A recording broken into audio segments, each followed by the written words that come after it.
God knows our weakness. Anong kinahanglan kitang mupahulay? Kay nasayran sa Ginoo, nasayod ang Ginoo kung unsang atong kaluyahon.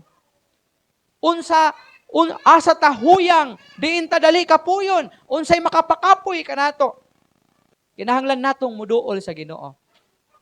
Ug mupahulay diha sa Ginoo. O bitaw si Salmista David, ginagamit yun niya ang mga word na mutago ako sa pako sa Ginoo.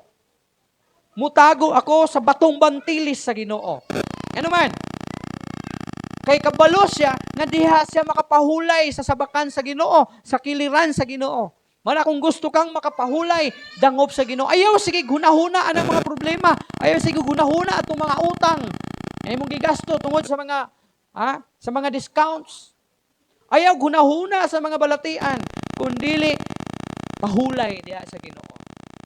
Akala bitang pauraray ka diha sa Ginoo. Musandig ka sa Ginoo. Kana bitong feeling nimo, kana bitong kabantay mo anang kapoy kay ka, and then naay mga pag-abot nimo sa imong balay. Gusto na lang nimo mo higda sa imong higdaanan o mupahulay. Kay kabalo ka nga ang higdaanan nimo diha ka comfortable.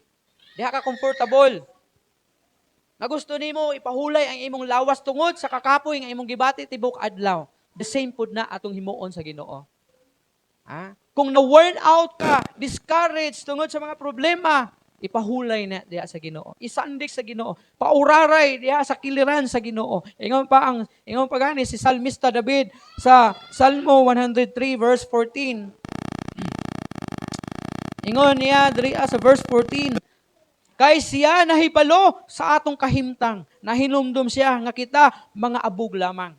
Usi, nasayod ang Ginoo sa atong sitwasyon.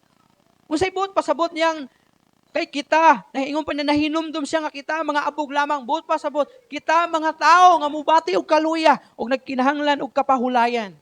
God understands human limits. Nasabtan sa Ginoo. Naingon na mga tao, kapuyon gid ta. Maluya ta, ma-discourage ta, ma-worn out ta. But God invited us nga mupahulay diha kaniya. Kay iyahang i-renew ang atuang kusog.